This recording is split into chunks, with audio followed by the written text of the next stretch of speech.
وعلیکم السلام۔ میرا کام ہے آپ کی تربیت کرنا، میں آپ کا باپ چاہتا ہوں اور میں اپنے بیٹوں کو سمجھاتا ہوں۔ ملت کا پاسبان ہے محمد علی جناح، محمد علی جناح۔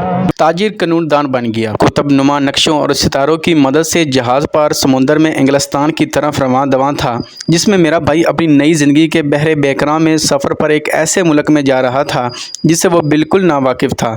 چند ایک بچوں کے سوا جو اپنے والدین کے ساتھ تھے، وہ اس جہاز کا سب سے کم عمر مسافر تھا۔ 1890 کے گزرے ہوئے زمانے کے شروع میں جب انگلستان کا بحری سفر ہی ایک ہندوستانی کی زندگی کا غیر معمولی واقعہ سمجھا جاتا تھا، ایسے میں 16 سالہ کے اس لڑکے کی موجودگی، جس کے ساتھ نہ کوئی ساتھی تھا نہ محافظ، جہاز کے دیگر مسافروں کے لیے حیرت و استعجاب کا باعث تھی۔ جہاز کے بیشتر مسافر انگریز تھے۔ ان میں سے ایک مسافر اس تنہا نوجوان پر مہربان ہو گیا، جو چہرے سے بچہ معلوم ہوتا تھا، لیکن اس میں اپنی عمر سے کہیں بڑے شخص کی خود اعتمادی موجود تھی۔ اس انگریز نے ان سے انگلستان کے سفر کا مقصد دریافت کیا۔ کیا وہ وہاں کسی کو جانتا ہے؟ وہ کہاں قیام کرے گا؟ اور وہ زندگی میں کیا بننا چاہتا ہے؟ نوجوان نے بوڑھے انگریز کو کافی متاثر کیا۔ اس نے اس کے ساتھ اپنے بیٹے کا سارا رویہ اختیار کیا۔ وہ روزانہ بیشتر وقت میرے بھائی کے ساتھ گفتگو کرتے گزارتا اور انہیں لندن کے بارے میں ایسی معلومات فراہم کرتا رہتا جو اس کے خیال میں میرے بھائی کے لیے مفید ہو سکتی تھی۔ اس زمانے میں بحری جہازوں کو ممبئی سے انگلستان پہنچنے میں 3 ہفتے لگتے تھے۔ راستے میں چند ایک بندرگاہوں پر رکتے تھے، جہاں مسافر موقع کا فائدہ اٹھا کر ساحل پر اتر کر سیر و تفریح کرتے۔ جب جہاز پورٹ سعید پر لنگر انداز ہوا تو انگریز نے میرے بھائی کو مشورہ دیا کہ وہ اپنے بٹوے کے بارے میں ہوشیار رہیں، جس میں وہ روپیہ پیسہ ہے۔ اس نے کہا، تمہیں پورٹ سعید پر بڑا محتاط رہنا ہوگا۔ یہاں کے لوگوں کی انگلیاں بڑی تیز ہیں اور وہ تمہارا بٹوا اڑا لیں گے، مگر تمہیں پتہ بھی نہیں چلے گا۔ احتیاط کے طور پر انہوں نے تھوڑی سی رقم اپنے ساتھ رکھی، تاہم انگریز دوست کی نصیحت کو اپنے احساس، ذمہ داری اور ہوشیاری کے لیے چیلنج کے طور پر قبول کیا۔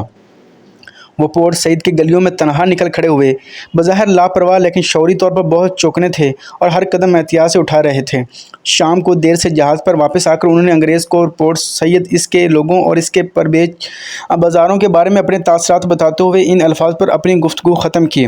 جناب، آپ نے دیکھا، میرا بٹوا بالکل محفوظ میرے پاس ہے۔ میں بہت محتاط تھا۔ یہ ہوئی نا بات، میرے بچے، زندگی میں ہر چیز کے بارے میں نہایت محتاط رہنا بہتر ہے۔ اس انگریز نے مارسیلز کی بندرگاہ پر اترتے ہوئے میرے بھائی کو لندن کا پتہ دیا اور کہا کہ کبھی کبھی اس سے ملتے رہیں۔ اگلے 4 برسوں کے دوران جب کبھی یہ انگریز ہندوستان سے اپنے وطن واپس آتا تو میرے بھائی کو دعوت دیتا کہ وہ اس کے خاندان اس کے ساتھ کھانا کھائے۔ محمد علی ساؤتھ ہیمپٹن میں جہاز سے اترے تاکہ لندن جانے کے لیے ٹرین لیں۔ جب وہ گھوڑا گاڑی میں سوار ہو کر اس کی وسیع سڑکوں پر گزرتے ہوئے ہوٹل پہنچے، جس میں ٹھہرنے کا مشورہ گھوڑا گاڑی کے سائنس نے دیا تھا، دارالحکومت کی شان و شوکت نے میرے بھائی کے نوجوان ذہن کو بڑا متاثر کیا۔ ہوٹل سستا تھا اور اس کے باوجود اس میں پرائیویٹ گھر کا سارا آرام اور کھانا تھا۔ وہ ہوٹل کے استقبالیہ کے باوجود اس میں پرائیویٹ گھر کا سارا آرام اور کھانا تھا اور مناسب کمرے کے لیے بات کی۔ استقبالیہ کارکن نے اس ہندوستانی نوجوان کا سر سے پاؤں تک جائزہ لیا اور ناقابل یقین لہجے میں پوچھا، نوجوان، کیا تم اخراجات بھی برداشت کر سکو گے؟ ہاں، انہوں نے اعتماد سے کہا، لیکن مجھے امید ہے کہ واجبات مناسب ہوں گے۔ جلدی ان کا سامان ہوٹل کے ایک آرام دہ کمرے میں پہنچا دیا گیا۔ میرے والد نے انہیں 2 تعارفی خطوط دیے تھے، اس لیے قدرتی طور پر سب سے پہلے ان حضرات کو ملنا چاہتے تھے، مگر ان دونوں حضرات لندن سے باہر تھے، جس سے انہیں بڑی پریشانی ہوئی۔ سردی اپنے عروج پر تھی اور محمد علی نے محسوس کیا کہ لندن میں زندگی خاصی تکلیف دہ ہے۔ وہ اتنے سخت موسم کے عادی نہ تھے۔ وہ ہوٹل سے کام پر دفتر جانے کے لیے گھوڑا گاڑی استعمال کرنے کی عیاشی کے متحمل نہیں تھے۔ انہیں لندن کے مرطوب موسم میں روزانہ کافی فاصلہ طے کرنا پڑتا۔ کئی برس بعد انہوں نے مجھے بتایا، یہ تجربہ بھی خوب تھا۔ میں جواں اور تنہا تھا، گھر سے اور والدین سے بہت دور تھا۔ میں ایک نئے ملک میں تھا جہاں زندگی کراچی کی زندگی سے بالکل مختلف تھی۔ گراہمز کے دفتر میں جہاں میں کام کرتا تھا، چند لوگوں سے واقف تھا، ان کے سوا میں کسی کو نہیں جانتا تھا۔ پھر لندن جیسے شہر کی وسعتیں میری تنہا زندگی پر بڑا بوجھ تھیں۔ شاید سردی اور موسلا دھار بارش سے میرے پٹھے اور ہڈیاں یخ ہو جاتی اور میں بڑی تکلیف محسوس کرتا، لیکن جلدی ہی میں لندن کی زندگی کا عادی ہو گیا، بلکہ میں اسے پسند بھی کرنے لگا۔ گراہمز شپنگ اینڈ ٹریڈنگ کمپنی، جس کا دفتر تھریڈ نیڈل اسٹریٹ کے پاس تھا، نے اس نوجوان اپرنٹس کی ذمہ داری سنبھالی، جو کراچی میں کمپنی کے کاروباری دوستوں میں سے ایک کا بیٹا تھا۔ انہیں ایک کمرے میں ایک چھوٹی سی میز اور کرسی دی گئی، جہاں وہ متعدد دفتری ملازمین کے ساتھ بیٹھ کر کاروباری نظم و نسق کے طریقے سیکھتا۔ وہ اپنے ساتھ کچھ نقد رقم لائے تھے۔ میرے والد نے گراہم سے کہا کہ وہ کراچی سے اپنے لندن دفتر میں مزید رقم منتقل کر دیں تاکہ ان کے بیٹے کے پاس اپرنٹس شپ کے تکمیل کے زمانے میں کافی رقم موجود رہے۔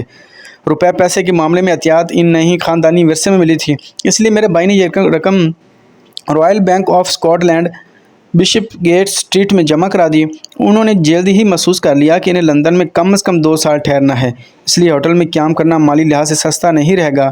اگر وہ کوئی اچھا خاندان تلاش کر لے جو انہیں اپنے ساتھ پینگ گیسٹ کی حیثیت سے رکھنے پر تیار ہو جائے تو اس پر بہت کم اخراجات ہوں گے۔ روزناموں میں مختصر اشتہارات کے کالموں کا مطالعہ کرنے کے بعد انہوں نے چند خاندانوں کے پتے نوٹ کر لیے جو پینگ گیسٹ رکھنے پر رضامند تھے۔ کئی ایک گھرانوں سے ملاقات کرنے کے بعد بالآخر انہوں نے 35 ریسل روڈ کنگسٹن پر مسز FEFH ڈریک کے ہاں قیام کرنے کا فیصلہ کیا۔ یہ جگہ ہائی اسٹریٹ کنگسٹن میں عالی شان اولمپیا بلڈنگ کے سامنے تھی جو 1892 کے بعد تعمیر ہوئی تھی۔ ریلوے لائنوں کے آر پار جال سے قطع نظر کنگسٹن کی وسطی حصے میں یہ علاقہ آج بھی لندن کے نسبتاً اچھے رہائشی علاقوں میں سے ہے۔ 1890 کے عشرے میں یقیناً یہ جگہ لندن کے اچھے رہائشی علاقوں میں رہی ہوگی۔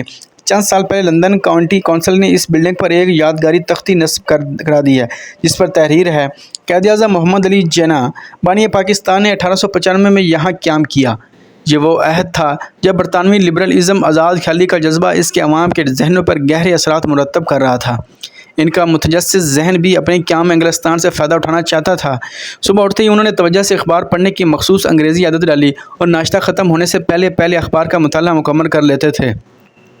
وہ انگلستان کے سیاسی افق پر چھائے ہوئے بڑے بڑے لیڈروں کی کامیابیوں اور پارلیمنٹ میں اور اس کے باہر ہونے والی ان کی تقریروں کو بڑی پسندگی سے پڑھتے تھے اور لاکھوں لوگوں بھی بڑی شوق سے پڑھتے تھے۔ وہ جہاں کہیں بھی جاتے انہی سیاسی لیڈروں کی تازہ بیانات کو موضوع گفتگو پاتے، کیونکہ عوام انہیں اس عہد کی تاریخ کے تقدیر سازوں کی حیثیت سے دیکھتے تھے۔ اور یہاں یہ حال تھا کہ وہ تھریڈ نیٹل اسٹریٹ کے قریب گراہمز کے دفتر میں صبح سے شام تک تھکا دینے والے دفتری کام میں الجھے رہتے تھے۔ ان کے صبر و تحمل، سخت محنت اور لگن کا واحد انعام جو مل سکتا تھا وہ اپنے والد کے کاروبار میں شامل ہو کر جب اسے سنبھالتے تو اسے زیادہ منافع بخش اور وسیع تر بناتے۔ ان کے نزدیک یہ زندگی کا بڑا حقیر اور محدود مستقبل تھا۔ صحیح زندگی میں دولت کی اہمیت ہے تو پھر وہ اپنے عوام کے رہنما کبھی نہیں بن سکتے اور نہ ہی اپنے ہم وطنوں کی حالت زار کو بہتر بنانے والے ہیرو بن سکتے تھے۔ اس خیال نے ان کے ذہن میں شکوک و شبہات پیدا کر دیے کہ آیا وہ کیریئر مناسب ہے جس کے لیے وہ اپنے آپ کو تیار کر رہے ہیں اور جو ان کے ساتھ شروع ہوگا اور ان پر ہی ختم ہو جائے گا۔ انہوں نے انگریزوں کی عوامی زندگی کے بڑے بڑے اہم اثر اور ماضی کے لیڈروں کی زندگی کے بارے میں مطالعہ کرنا اور ان کے بارے میں بحث کرنا شروع کر دیا، جس سے انہیں معلوم ہوا کہ ان میں بیشتر قانون کی تعلیم حاصل کی تھی اور قانون کے پختہ علم کے سبب ہی وہ اپنی عوامی زندگی میں کامیاب ہوئے تھے۔ اب وہ دو متبادل راہوں میں الجھ گیا۔ کیا انہیں گراہمز میں بحیثیت پرنٹس کام کرتے رہنا چاہیے یا پھر بیرسٹر بننے کے لیے لندن کے کسی ایک ان میں سے داخلہ لینے کے امتحانات کی تیاری کرنی چاہیے؟ انہوں نے بتایا، مجھے یہ فیصلہ کرنے میں زیادہ دیر نہیں لگی کہ مجھے بار کے لیے تیاری کرنی چاہیے۔ میری خوش قسمتی تھی کہ یہ آخری سال تھا کہ لٹل گو کا امتحان پاس کر کے داخلہ لیا جا سکتا تھا۔ اگلے سال قواعد و ضابط تبدیل ہونے والے تھے تو اس طرح مجھے بار میں داخلہ کے لیے مزید 2 سال لگ جاتے۔ چنانچہ میں نے گراہمز میں اپرنٹشپ ختم کرنے کا فیصلہ کیا اور لٹل گو کا امتحان پاس کرنے کے لیے سخت محنت شروع کر دی۔ اس میں کوئی شک نہیں کہ یہ انتہائی اہم فیصلوں میں سے ایک تھا جو انہوں نے اپنے متعلق کیا۔ ایک ایسا فیصلہ تھا جس نے ان کی زندگی کا راستہ یکسر بدل دیا۔ ان کا نوجوان ذہن خواہش کے شعلے سے روشن ہو چکا تھا کہ وہ اپنے ملک کی عوامی زندگی میں کوئی قابل فخر مقام حاصل کرے، اور اس مقصد کے لیے انہوں نے اپنے تمام وقت اور توانائی وقف کر دی۔ ان کی زندگی میں مکمل تبدیلی آ گئی اور وہ اپنی کتابوں میں مکمل طور پر مصروف ہو گئے۔ ان کی محنت رنگ لائی اور انہوں نے لٹل گو کا امتحان اعزاز کے ساتھ پاس کیا اور لنکن ان میں داخلہ لے لیا۔ لنکن ان میں داخلہ لینے کے فیصلہ انہوں نے کیوں کیا تھا، اس کے متعلق انہوں نے بتایا، یہ ان دنوں کی بات ہے جب میں لٹل گو کے امتحان کی تیاری کر رہا تھا۔ میں نے امتحان پاس کرنے کا تہیہ کر رکھا تھا اور مجھے یقین تھا کہ میں یہ امتحان پاس کر لوں گا۔ میں نے لندن کی مختلف انز کو دیکھا اور وہاں تعلیم حاصل کرنے والے طلباء سے ملاقات کر کے پہلے سے فیصلہ کر لوں کہ کس ان میں داخلہ لینا ہے۔ اپنی معلومات اور تبادلہ خیال کے نتیجے میں لنکن ان کی بجائے کسی دوسری ان میں داخلہ لینے کا فیصلہ کیا، لیکن اس کے بعد میں نے لنکن ان کے صدر دروازے پر اپنے پیغمبر اعظم صلی اللہ علیہ وآلہ وسلم کا نام دنیا کے عظیم مقرروں میں درج دیکھا تو میں نے منت مانی یہ عہد کیا کہ لٹل گو میں کامیابی حاصل کر کے لنکن ان میں داخلہ لوں گا۔ میرے پاس آج بھی ان کی 1892 سے لے کر 96 کے عرصہ کی وہ بینک پاس موجود ہیں جس پر انہوں نے اپنے ہاتھ سے اپنا نام محمد علی جناح بھائی لکھا تھا۔ Royal Bank of Scotland کی اس پاس بک میں ایک اندراج ہے جس سے ظاہر ہوتا ہے کہ انہوں نے 7 جون 1893 کو داخلہ فیس کے لیے لنکن ان کو 138.19 پاؤنڈ کی مالیت کا چیک دیا تھا۔ اس طرح وہ 17 سال کی عمر میں باہر کی تعلیم حاصل کر رہے تھے، جبکہ کراچی میں میرے والد امید لگائے ہوئے تھے کہ ان کا سب سے بڑا بیٹا جلد انگلستان سے واپس آ کر کاروبار میں نہ صرف مدد دے گا بلکہ اسے وسعت بھی دے گا۔